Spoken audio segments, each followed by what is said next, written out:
أعوذ بالله من الشيطان الرجيم. بسم الله الرحمن الرحيم. لقد جاءكم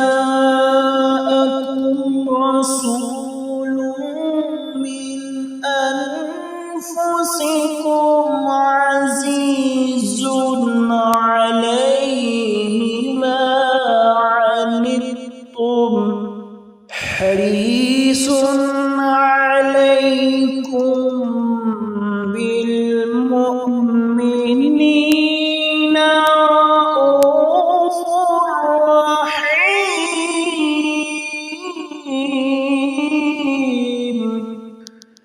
فإن تولوا فقل حسبي الله لا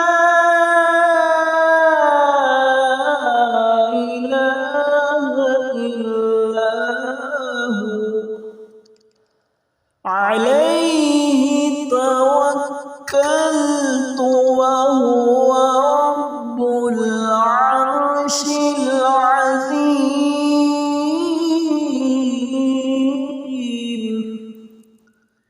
صدق الله